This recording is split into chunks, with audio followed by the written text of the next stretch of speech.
Assalamualaikum warahmatullahi wabarakatuh. Perkenalkan, nama saya Rangga Artyo Kerawan dari kelompok 1. Di sini saya akan menjelaskan tentang study case, yaitu penugasan orientasi materi tentang amandemen PKBM kaderisasi.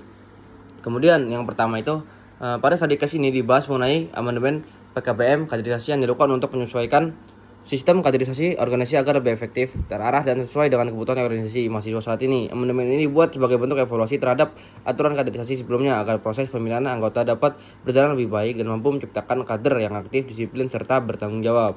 1. Apa kebijakan yang terjadi? Kebijakan yang terjadi adalah perubahan atau amandemen terhadap PKBM kaderisasi yang digunakan sebagai pedoman dalam pelaksanaan proses kaderisasi organisasi. Amandemen ini mengatur beberapa hal, antara lain perubahan sistem kaderisasi. Yang kedua ada penyesuaian aturan kegiatan kaderisasi, penambahan evaluasi kader, penguatan peran pengurus dalam pembinaan anggota, aturan mengenai kedisiplinan peserta kaderisasi, dan mekanisme pemberian sanksi dan penghargaan. Dalam kebijakan ini dijelaskan bahwa seluruh proses kaderisasi harus dilakukan secara terarah, edukatif, dan tidak mengandung tindakan yang merugikan peserta kaderisasi. Kemudian, apa dampaknya terhadap organisasi mahasiswa? Amandemen PKBM kaderisasi memberikan dampak positif maupun tantangan bagi organisasi mahasiswa.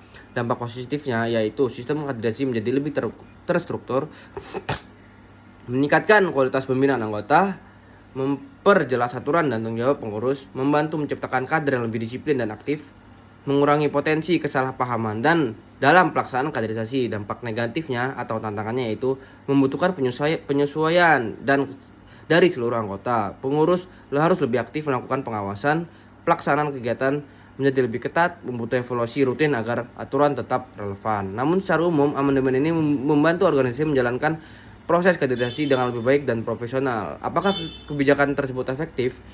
Menurut saya kebijakan ini cukup efektif karena memberikan aturan yang lebih jelas mengenai pelaksanaan kaderisasi.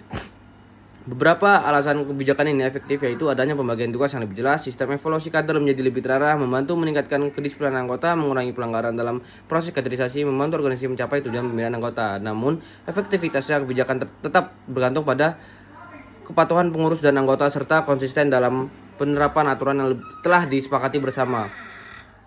Kemudian yang keempat, apakah kebijakan tersebut itu bertentangan dengan aturan yang lebih tinggi? Menurut analisis saya, kebijakan ini tidak bertentangan dengan aturan lebih tinggi karena amandemen dilakukan untuk memperbaiki sistem kaderisasi agar tetap sesuai dengan nilai organisasi dan aturan universitas.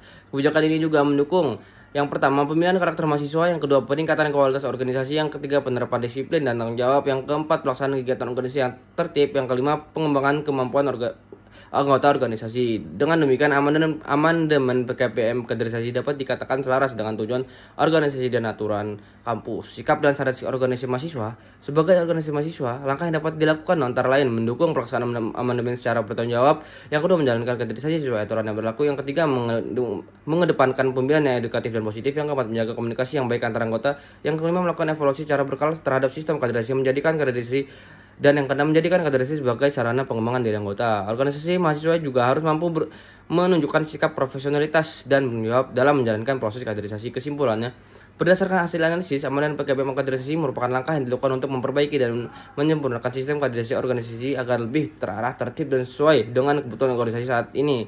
Kebijakan ini membentuk dampak positif karena membantu peningkatan kualitas pemilihan anggota serta memperjelas aturan dalam pelaksanaan kaderisasi. Begitu saja yang bisa saya sampaikan. Saya akhiri. Wabillahi taufiq wal hidayah. Wassalamualaikum warahmatullahi wabarakatuh.